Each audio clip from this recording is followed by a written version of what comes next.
আসসালামু আলাইকুম ভাই বোনেরা, কেমন আছেন? শীতের এই মিষ্টি রোদে লাল টকটকে বরই দেখে কার না জিহ্বায় পানি চলে আসে।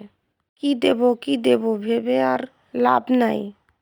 আচার তৈরির জন্য কড়াইতে যখন মশলাগুলো দিয়ে ভাজছি, তখন সারা বাড়ির বাতাসটা যেন গন্ধেই ভরে যাচ্ছে।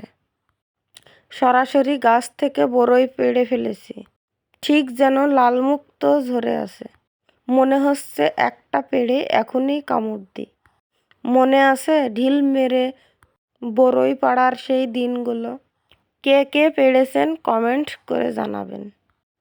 কুলগুলো ভালোভাবে ধুয়ে রোদে শুকিয়ে নিয়েছি। কড়াই দিয়ে দিলাম গরম পানির জন্য। নিজের হাতে গাছ থেকে পেড়ে বরই আচার বানানোর স্বাদই আলাদা। আচার বানানো মানেই হলো একরকম ধৈর্যের পরীক্ষা। একদিকে জিভে জল আসছে, অন্যদিকে তর সইছে না, কিন্তু ভালো জিনিসের জন্য একটু অপেক্ষা তো করতেই হয়, তাই না? টক ঝাল কুলের এই মিষ্টি মাখামাখিটা যখন একবারে জমাট বেঁধে আসবে, তখন বুঝবেন মজাটা কোথায়। আমি কিন্তু শেষে একটা সিক্রেট জিনিস দেব, সেটা আচারের স্বাদ 10 গুণ বাড়িয়ে দেবে। ভিডিওটা শেষ পর্যন্ত না দেখলে মিস করবেন। আজকের কুলগুলো সেই পুরনো দিনের স্মৃতি মনে করে দিচ্ছে। ধুলো মাখা হাতে আচারের গন্ধে মাতোহারা হওয়া জীবনটা তখন কত সহজ ছিল। এবার দেখুন, মশলাগুলো যখন কড়াইতে দিয়ে দিচ্ছি, বাড়ির বাতাসটা যেন গন্ধে ভরে যাচ্ছে। অনেকে তো হুটহাট করে আচার বানিয়ে ফেলেন। আচার বানানোর আসল রহস্য তো থাকে কষানোতে।